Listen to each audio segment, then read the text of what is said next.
Hello guys, स्वागत है आपका आज की नए टॉपिक में 1857 की महान क्रांति। आज हम 1857 की महान क्रांति देखेंगे तथा इसमें देखेंगे इसकी शुरुआत कैसे हुई, कहाँ से हुई तथा इसको लेकर विद्वानों और इतिहासकारों ने क्या मत दिए हैं। यह वह क्रांति है जहाँ से भारत की आज़ादी की शुरुआत होती है। चलिए तो देखते हैं, इसको स्टार्ट करते हैं ना। तो देखिए यहाँ पर लिखा हुआ 1857 की महान क्रांति। तो यह लॉर्ड कैनिंग के गवर्नर जनरल के रूप में शासन करने के दौरान ही 1857 ईस्वी की महान क्रांति हुई। यानी कि जब लॉर्ड कैनिंग गवर्नर जनरल था उस टाइम पे यह क्रांति हुई थी। इस विद्रोह का आरंभ 10 मई 1857 को मेरठ से हुआ था, जो धीरे धीरे कानपुर, बरेली, झांसी, दिल्ली, अवध आदि स्थानों पर फैल गया था।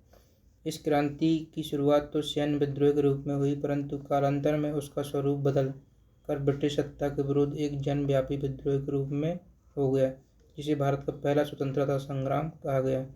यानी कि ये पहली ऐसी क्रांति थी जिसको भारत का पहला स्वतंत्रता संग्राम कहा गया। यानी कि भारत की आज़ादी की शुरुआत यहाँ से मानी जाती है। चलिए तो आगे देखते हैं। इसमें इसको इतिहासकारों में अनेक मत है। किसी ने कहा कि यह विद्रोह नहीं था, षड्यंत्र था। किसी ने कहा स्वतंत्रता संग्राम था। चलिए तो देखते हैं किसने क्या कहा, क्योंकि यही इम्पोर्टेंट है, जो बार बार परीक्षा में पूछा जाता था कि किस विद्वान ने 1857 की क्रांति को क्या कहा है। तो इसको आपको याद जरूर रखना है। चलिए तो देखते हैं। जैसे कि सर जॉन लॉरेंस एवं सीले ने कहा कि यह पूर्णतः सिपाही विद्रोह था। तो इसको याद रखना है कि पूर्णतः सिपाही विद्रोह किस इतिहासकार ने कहा है, क्योंकि ये क्वेश्चन पेपर में आ सकता है और ऐसे क्वेश्चन आते हैं, कई बार आ चुके हैं। और ऐसे डॉक्टर ईश्वरी प्रसाद ने कहा था कि स्वतंत्रता संग्राम था। इनकी 1857 की क्रांति स्वतंत्रता संग्राम था। ये किसने कहा? डॉक्टर ईश्वरी प्रसाद ने। तो इसको भी याद रखना है ना। एक सामंतवादी प्रतिक्रिया थी, यह के मालेशन ने कहा है। और जन क्रांति थी, यह डॉक्टर राम विलास शर्मा ने कहा है। और राष्ट्रीय विद्रोह था, ये कहा है बेंजामिन डिज़रायली ने। राष्ट्रीय विद्रोह था, ठीक है, इसको रखना। और उसके बाद अंग्रेजों के विरुद्ध हिंदू मुसलमानों का षड्यंत्र था, ये कहा है जेम्स आउटरम और डब्ल्यू टेलर ने। तो इसको भी आपको याद रखना है, ठीक है। जेम्स आउटरम और डब्ल्यू टेलर ने क्या कहा है? अंग्रेजों के विरुद्ध हिंदू मुसलमानों का षड्यंत्र था, ठीक है, इसको याद रखना। उसके बाद है ईसाई धर्म के विरुद्ध एक धर्म युद्ध था, ये कहा LER रीज ने। LER रीज ने इसको कहा, ईसाई धर्म के विरुद्ध एक धर्म युद्ध था। तो इसको याद रखना। इसके बाद सभ्यता एवं बर्बरता का संघर्ष था, इसको TR होम्स ने कहा है। विद्रोह राष्ट्रीय स्वतंत्रता के लिए सुनियोजित युद्ध था, ये कहा BR सावरकर और अशोक मेहता ने। वीर सावरकर और अशोक मेहता ने, इसको रखना, ठीक है। 1857 को विद्रोह स्वतंत्रता संग्राम नहीं था, इसको RC मजूमदार ने कहा है।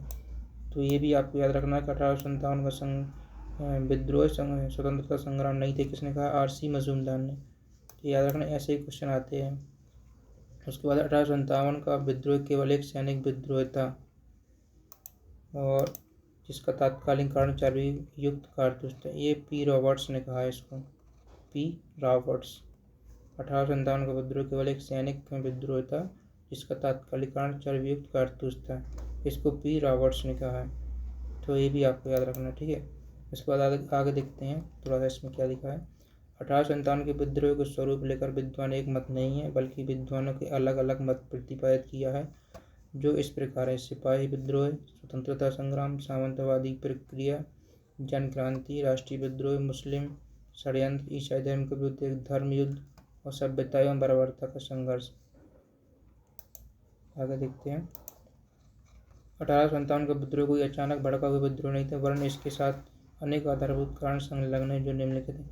इसके जो कारण दिए हैं उसके लिए मैं आपके लिए एक अलग से सेपरेट वीडियो बनाऊंगा कि ये क्यों हुआ और इसके पीछे क्या कारण थे, जो 1857 में और 10 मई तक ही हुआ है, इसके पहले या बाद क्यों नहीं हुआ है, ठीक है। इसके लिए मैं आपके लिए एक सेपरेट वीडियो बना दूंगा।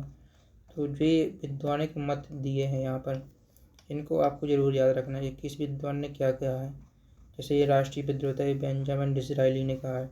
तो ये कभी भी ऑब्जेक्टिव में आ सकता है कि किस विद्वान ने कहा कि 1857 की क्रांति राष्ट्रीय विद्रोह था, तो ये बेंजामिन डिसरायली। तो ऐसे ही आपको याद रखना है, ठीक है। ये कई बार क्वेश्चन आ चुके हैं और आते ही रहते हैं, तो इनको आपको याद रखना है। उम्मीद है आपको ये वीडियो पसंद आ रही होगी, और आपको वीडियो पसंद आ रही है तो चैनल को सब्सक्राइब जरूर कीजिएगा। धन्यवाद।